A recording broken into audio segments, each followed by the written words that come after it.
Hi guys, so ito na ito na. Open ko lang yung folder So, yung sa nakashare na sa Google Drive natin, yung sinare ko sa inyo. Bale, meron tayong makikitang readme doon. Ito, readme.txt. Ito muna yung bubuksan natin.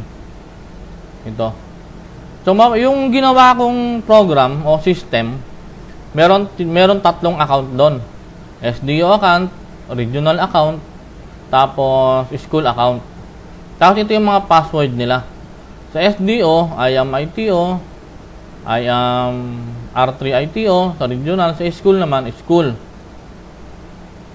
Tapos yung password niya, ito yon. Ito yung password natin. Kakopy lang natin yan. Copy. So, close ko na to. Sorry. So, open lang natin to. So, siyempre, extract natin yan. Extract to DCP patch version 1. So, manghihingi ng password yan. Paste lang natin yung password natin kanina. So, paste natin. Okay. So, yun na, So, ito na siya. Yan. May makikita tayong ganito. DCP patch version 1. So, o-open lang natin yan. So, double click natin. Then, make sure you click yes. Then, yes. So, mag-i-install lang yan. So, hintayin lang natin, Tapos yun, saglit lang siya mag-install, Tapos, click yes. Yan, lalabas na. Ito yung login na sinasabi ko sa inyo kanina. So, try muna natin yung school account. So, explore muna natin. Try muna natin administrator. Sa administrator kasi may kita lahat. So, lalagay natin yung password. Type lang natin. Then, okay. So, ito na yung sinasabi ko. Ito yung pang-school level. Nakita nyo naman, school. Ito yung pang-region saka sa ating tayong mga SDO. Ito naman yung DCP. Ito na yung panglahatan. Ito na, may mga sample data na akong nilagay. Tapos, makikita nyo, meron ako nilagay dito ng static data. Ito yung static data. Ito yung mga, yung mga common. Bawa, asset origin. Ito, asset origin. Kung saan ba siya galing? Kung DCP ba? Sa school kasi, merong mga donation. Dito natin ilalagay yon. Halimbawa, DCP, LGU, kung galing ba siya ng SDO, o Aboitiz. Kasi sa amin, merong mga nagdo-donate ng PC galing Aboitiz Kung kaya galing sa mga non-LGU, yan yung asset origin. Next is location, school. Itong kung saan ba nakalagay yung DCP, yung asset natin, yung computer asset natin, kung saan ba nakalagay. Kung nasa office ba siya, kung nasa computer room, nasa science room, o nasa HE. O meron pang dyan, na minsan nasa clinic. Pag nasa clinic, siyempre mag-a-add lang tayo. Add natin dyan, clinic. So, i-add natin. So, minsan may mga sobrang ganyan, i-delete lang natin yan. Yes. So, okay na yan. Tapos, yung sumunod is asset location. SDO o region. Ito yung sa atin naman sa mga ITO.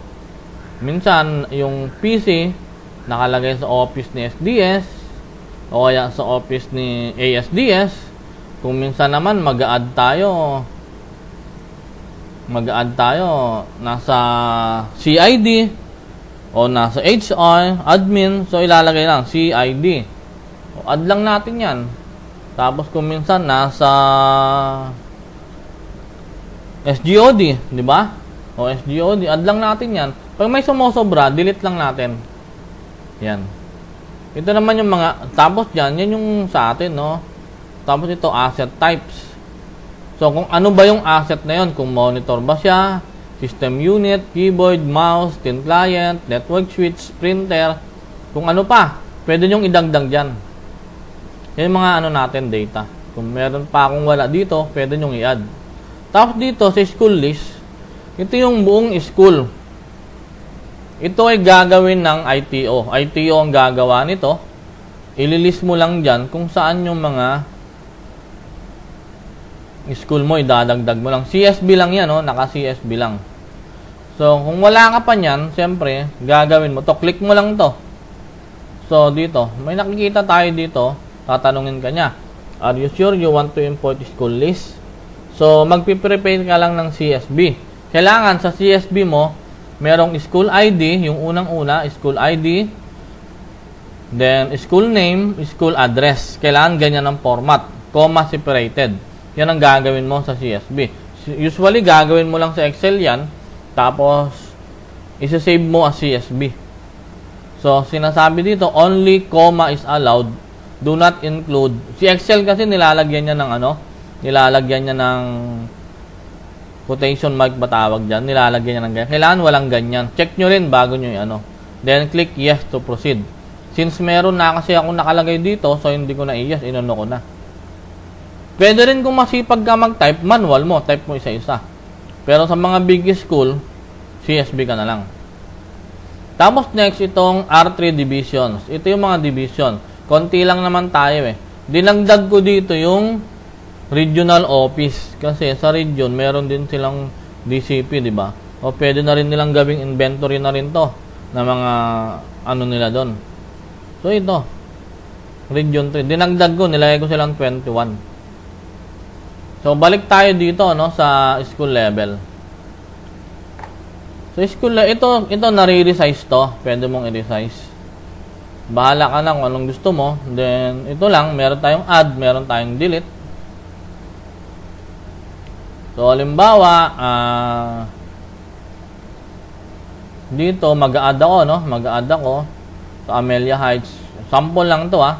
So, mag-a-add ako. Division is Olongapo. Tapos, click mo lang yung first letter. Usually, mag-a-appear na yun. Location niya, halimbawa, nasa computer room. Asset type, lagay natin dyan ay printer. Model.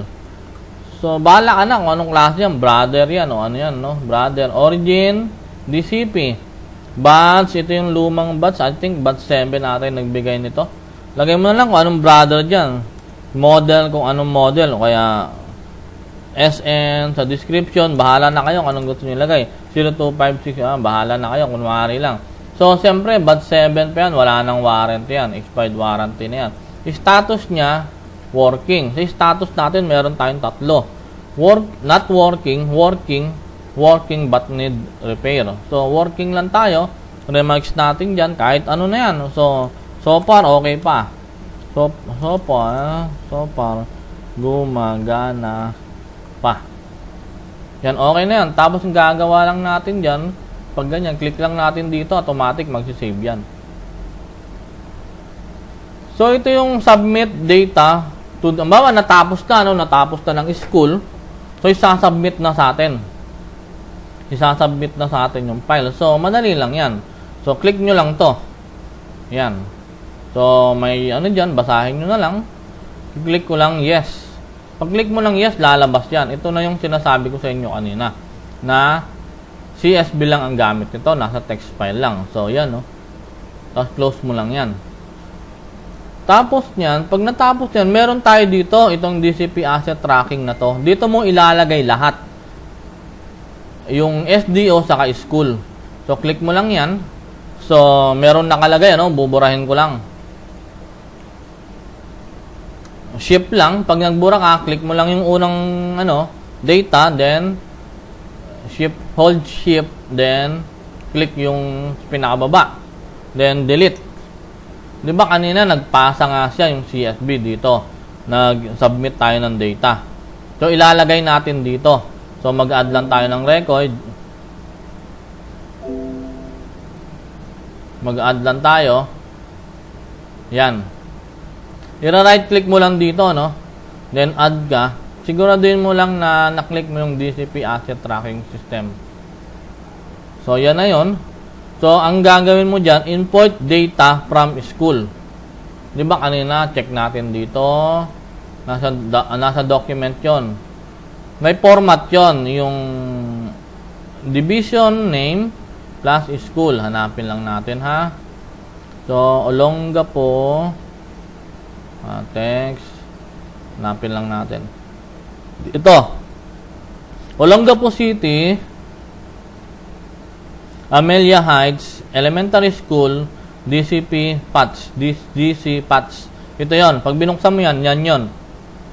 Yan yung sinubmit ng school. So, balik tayo dun sa program. So, import data from school. So, click lang natin, yes. So, hanapin lang natin. Punta tayo sa document. Kailangan naka-details siya para madali natin makita. Ito. Yan yun, di ba? Makikita mo naman dito. Open mo lang yan. Automatic, pasok yan. Makikita mo merong space dito kasi nag-add tayo. Delete mo na lang yan. Click delete. Yan. First time lang naman yan. Sa una lang yan. So, ito yun. Oh. Pag merong hindi kasya, haba nyo lang. Yan. So, yung sa school dito, mapapasa dito. Mamaya, i-discuss ko yung access level, no? Kasi naka-administrator ako, kaya nakikita ko lahat yan. Pag pumasok ako by label, ay by access level, hindi nyo makikita itong school. Pag naka-SDO mode ka, hindi mo makikita itong school. Pag naka-school mode ka, hindi mo makikita itong dalawa. So, mamaya, explain ko yan. Explain ko muna yung how to. Para minsanang explanation lang. So, ito na yan. Halimbawa, dito naman sa gumawa tayo ng ganyan. Nag-type tayo. So, export lang natin yung data. Click lang natin yung yes. Tapos, close lang natin to. Punta ulit tayo dito. Sabi ko sa inyo kanina, di ba? Itong DCP Asset Tracking System, itong folder na to, we call that the cabinet, andi dito lahat ng compile. Ito ay separate data. Separate siya dito sa dalawa. So, ito, dito mo i-compile lahat. So, nakalagay dito, import data from region or SDO. So, kiklik mo lang yan. Yes mo lang. Hanapin mo ngayon yung ito. Ang format pag sa division level, SDO natin, ang format ay ito. Olongapo City, division name, then school division office. Schools division office. Yan ang format ng pag SDO data. Pag school data, division name, then school name. So, ito yung kailangan natin. I-open lang natin yan. Click open. Yan automatic. Papasok yan. So, imagine mo, buong school mo, papasok dito sa table na to. Pati yung inventory ng division office. So, safe na tayo dyan. Andito na tayo lahat. Tapos dito, explain ko na rin. Bawa, gusto mong i-view dito. Gusto mo sa table na to, flexible to, no? Pwede kang mag-filter. Gusto mo dito i-filter. Kung ano lang gusto mo. Filter mo for warranty, anong gusto mo? Yung naka-warranty lang, yung under warranty. Finish mo lang 'yan. Oops, sorry. Sandali yan. Edit filter, warranty, delete all.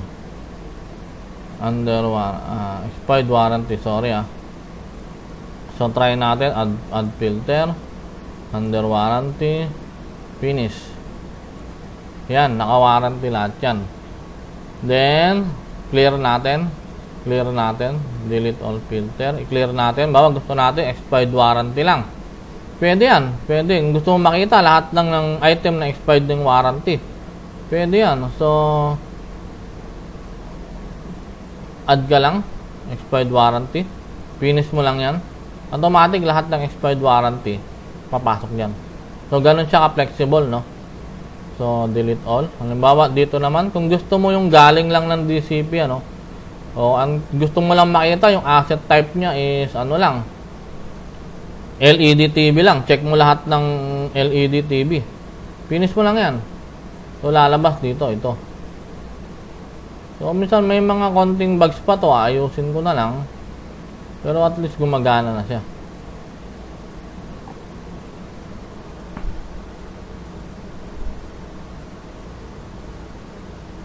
Yan. I-update ko na lang to. Napapansin ko, yung mga sa asset type natin, ma-adjust, kailangan ko ata lagyan ng trim para siya gumana. So, i-adjust ko lang yung program natin. Pero so pa, ito na rin ang gamitin nyo. Kasi, yung sa yung sa importing, lang naman yan. So, okay na yan, di ba? So, okay na. Tapos ito, pwede rin natin tong, marami tayong pwedeng gawin dito. sa record natin. Kasi napansin nyo to, itong sa baba, export data for submission to regional ITO or for backup. Pag inano natin yan, pwede natin yan eh. Ang magiging file name na lang niya, Olongapo City DC Patch for submission. Dito. So, i-yes lang natin yan. Kung magagawa tayo ng backup. So, yun, okay na, no? So, try naman natin yung different user. So, punta na tayo sa file, switch user, check lang natin tong school, di ba? May password ang school, nasa readme. Ayan, ito yung school, ito yung sa school. Ang makikita lang, pag school level yan, hindi niya makikita yung dalawa. Ito lang ang gagawin niya.